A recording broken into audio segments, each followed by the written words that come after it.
what's the value, and do we have it if we all had a better grasp of the information that is just overflowing in Eyes on the Prize? There's so much information in that film, and it is just absolutely valuable.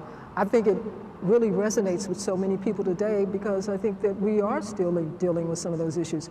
I was speaking to a group before I came here, and we were talking about the St. Louis Civil Rights Movement. And of course, I started at 1819 and ended with Ferguson, which is a lot of time to cover. You didn't have 14 episodes. Didn't have 14, but one of the things I asked when I talked about Ferguson, which I didn't talk a lot about Ferguson. Sometimes when you're a historian, you need a little distance because you're right in the heat of the moment. You're very passionate about these things. But I did ask them, is this a continuation of the Civil Rights Movement, or is this something different?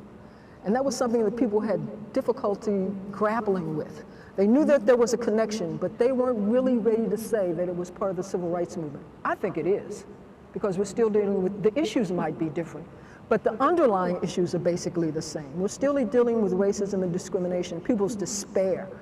Blacks are disproportionately poor, disproportionately incarcerated, the new Jim Crow. So we are dealing with these issues of racism and discrimination. They have a different name. They're not as naked, they're not as blatant, but they're still there, and they're still causing problems. They're still causing despair. They're still causing frustration. I always tell people, whether you agree with what happened in Ferguson or not, you've got to understand the issues. You've got to understand why those people reacted the way they did, because they were frustrated.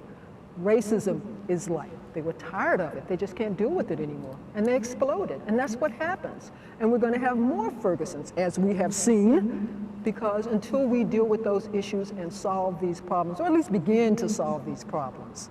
So that film really has a lot of resonance for people today. They understand it. They feel it. And I think they're going to it's always going to be that way. It's a great historical piece, of course, but it has real relevance today with the issues that we're dealing with today, so yes. Gwen, we'll have to leave it there because I don't think we could say it any better, and we're just about out of time. So Gwen Moore with St. Louis History Museum, thank you for being here. Alvin Reed, Donnybrook, thanks as always. And Christopher Phillips, Director of Ferguson 365, good luck with the film. And thank you. Audience, thank you for being here tonight with us on our live outdoor show. And all of you at home, the PMC will be showing Eyes on the Prize, as will the 9 Network. And I highly recommend you see it. Thank you, guys.